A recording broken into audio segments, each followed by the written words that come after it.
کہ انسانوں میں اختلاف پیدا کیسے ہوا؟ تو عقائد و نظریات کے اندر اختلاف اس وقت پیدا ہوا کہ جب شیطان نے وسوسہ اندازی کی اور لوگوں نے اللہ کے حکم کے بجائے اپنی عقل کے متعلق سوچنا شروع کر دیا۔ اور جب ہر شخص اپنی مزاج کے مطابق سوچے گا تو سوچنے کا انداز الگ ہے، سمجھنے کا انداز، اختلاف پیدا ہونا شروع ہو گئے۔ اب جب اختلاف پیدا ہوا تو اب امت واحدہ منتشر ہونا شروع ہوئی۔ میں پھر آپ کو یہ یاد دہانی کرا دوں، یہ اتحاد رنگ کا، نسل کا، قوم کا نہیں تھا، یہ اتحاد کس چیز کی تھا؟ عقیدے کا تھا۔ تو اختلاف کس وجہ سے ہوا؟ عقیدے میں اختلاف۔ فرقے کیسے بنے؟ امت واحدہ کا جو جذبہ تھا اور جو اتحاد تھا پارا پارا کیسے ہوا؟ عقیدے میں اختلاف کی وجہ سے۔ تو یہاں یہ بات سمجھ میں آئی، جہاں عقیدہ خراب ہو جائے وہاں وحدت ختم ہو جاتی، وہاں اتحاد ختم ہو جاتا ہے۔ تو عقیدہ خراب کرنا شروع کیا اور شرک کی طرف مائل کرنا شروع کیا، اللہ کی نافرمانی کی طرف مائل کرنا شروع کیا۔ اب اللہ پاک کا کرم دیکھیں، ایسا نہیں کہ اللہ پاک نے صرف ایک ہی نبی مبعوث فرمائے ان کی ہدایت و رہنمائی کے لیے اور اس کے بعد پھر اللہ نے ان کو بے آسرا چھوڑ دیا، فرما نہیں۔ جہاں ایک طرف ورغلانے والا جس نے قیامت تک کا ٹائم لے رکھا ہے، تو اللہ سبحانہ و تعالیٰ نے بھی قیامت تک بندوں کی ہدایت کا بندوبست کر رکھا ہے کہ تو قیامت تک بہکاتا رہے اور میں اپنے بندوں کی ہدایت و رہنمائی کے لیے قیامت تک کا بندوبست کر رکھوں گا۔ فرما فَبَعَثَ اللَّهُ النَّبِيِّينَ مُبَشِّرِينَ وَمُنذِرِينَ۔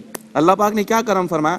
اللہ نے نبی مبعوث فرمائے، ایک نبی نہیں، تسلسل ہے تواتر کے ساتھ انبیاء کی بعثت کا۔ اور جو نبی تشریف لے کر آئے، فرمایا ان کی دو کیفیات ہیں، مبشرین و منذرین، یعنی خوشخبری سنانے والے اور ڈر سنانے والے۔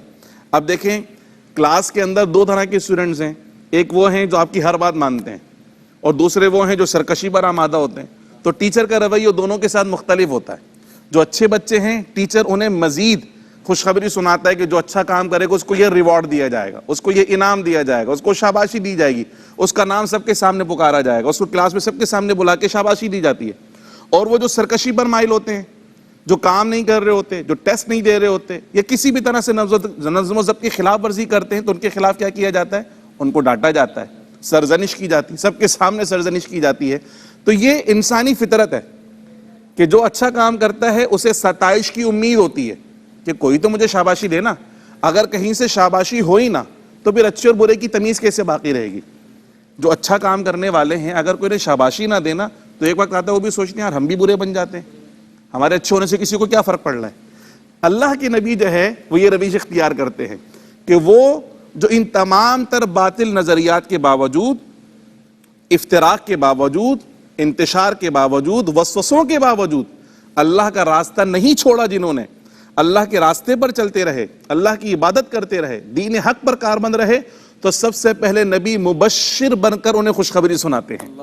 اے اللہ کے بندوں، ان نامساعد حالات میں بھی جب تم اللہ کے راستے پر گامزن ہو تو اللہ کی طرف سے میں نبی تمہیں خوشخبری سناتا ہوں کہ تمہارا رب تم سے راضی ہے اور اللہ نے تمہارے لیے جنت تیار کر رکھی ہے۔ اب ان کا حوصلہ بڑھ جاتا ہے کہ ہم جو مشقتیں برداشت کر رہے تھے، ہم یہ سمجھتے شاید کوئی دیکھ نہیں رہا، نہیں، بلکہ جس کے لیے ہم نے مشقتیں برداشت کی پروردگار مشاہدہ فرما رہا ہے، وہ دیکھ رہا ہے، اور خوشخبری دینے کے لیے اللہ نے نبی کو بھیجا ہے، ان کو خوشخبری سنائیے۔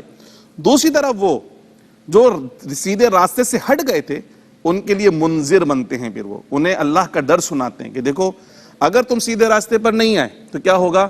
جہنم کے عذاب میں ڈال دیے جاؤ گے، اگر تم نہیں آئے تو دوزخ کی آگ تمہارا جو ہے وہ ٹھکانہ بن جائے گی، اس لیے خدا کے غضب سے ڈرو، کہیں ایسا نہ ہو کہ دنیا کے اندر عبرت کا نشان بنا دیے جاؤ، آخرت کی ذلت اور رسوائی بھی تمہارا مقدر بنے، اس لیے خدا کے عذاب سے ڈرو اور واپس سیدھے راستے کی طرف آ جاؤ۔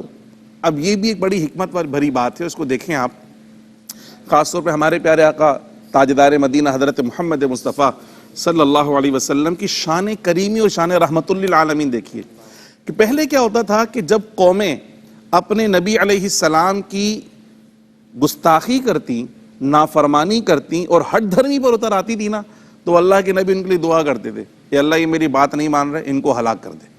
تو جو مومن ہوتے تھے وہ بچ جاتے تھے اور جو نافرمان اور کافر ہوتے تھے وہ ہلاک اور برباد ہو جاتے تھے۔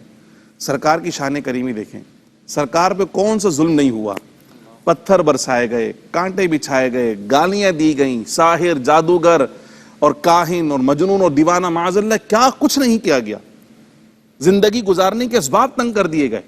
اتنی تکلیفیں کہ خود سرکار فرماتے ہیں کہ جتنا مجھے ستایا گیا ہے اتنا کسی نبی کو نہیں ستایا گیا. تو ہونا تو کیا چاہیے تھا کہ مکے والوں پر بھی کیا ہوتا, عمومی عذاب آ جاتا, سب کے سب ہلاک اور برباد کر دیے جاتے. طائف کے حالات و واقعات آپ نے پڑھے کہ جبریل امین آئے تو یا رسول اللہ یہ فرشتوں پر, پہاڑوں پر معمور فرشتے آئے ہیں, آپ جیسا حکم دیں گے ویسا ہوگا اور یہ طائف والوں کی چٹنی بن کر رہ جائے گی, مٹا دیا جائے گا ان کو.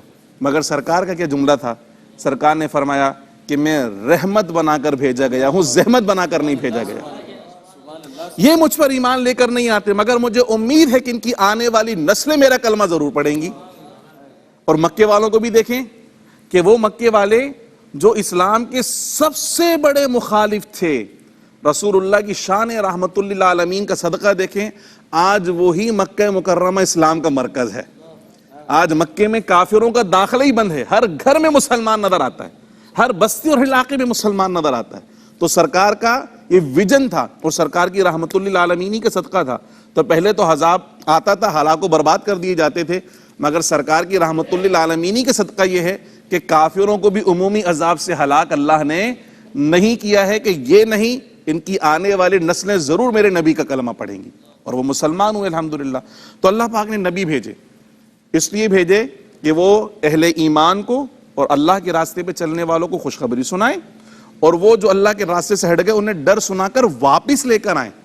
نبیوں کا کام واپس لانا ہے, اللہ سے جوڑنا ہے, نہ کہ انہیں واپس ہی بھگا دینا. یہ نبیوں کی حکمت دیکھیں, بڑا خوبصورت میں آپ کو جملہ عرض کر رہا ہوں کہ اللہ نے نبی اس لیے نہیں بھیجے تھے کہ لوگوں کو دین سے نکال دو, بلکہ اللہ نے نبی اس لیے بھیجے تو دین سے نکلے ان کو واپس لے کر آئیے. نبیوں کی جد و جہد یہ رہی ہے. اور ہماری جد و جہد کیا ہے کہ جو ہمارے حلقے میں اس کو بھی باہر نکال دیا جائے, جو دین میں اس کو بھی باہر نکال دیا جائے, اس کو بھی باہر کر دو, اس کو بھی باہر کر دو. اور اللہ کے نبی کا کام یہ ہوتا تھا کہ جو باہر جا چکے ہیں, منکر ہو چکے ہیں, آپ ان پر محنت کر کے ان کو واپس دین کے اندر لے کر آ جائیے. اچھا, پھر اللہ نے نبی تو بھیجے, نبیوں کے ساتھ ساتھ اللہ نے کتابیں بھی نازل فرمائیں. فرمایا وَأَنزَلَ مَعَهُمُ الْكِتَابَ بِالْحَقِّ لِيَحْكُمَ بَيْنَ النَّاسِ فِيمَا اخْتَلَفُوا فِيهِ. ویسے تو اللہ کا نبی کافی تھا فیصلہ کرنے کے لیے, حق بات بیان کرنے کے لیے, اختلاف کو دور کرنے کے لیے, مگر اللہ نے فرمایا کہ ہم نے اپنے ہی بندوں پر یہ کرم فرمایا ہے کہ اپنا کلام نازل فرمایا, ابدی ہدایت و رہنمائی کے ہم نے صحیفے نازل فرمائے. کیوں؟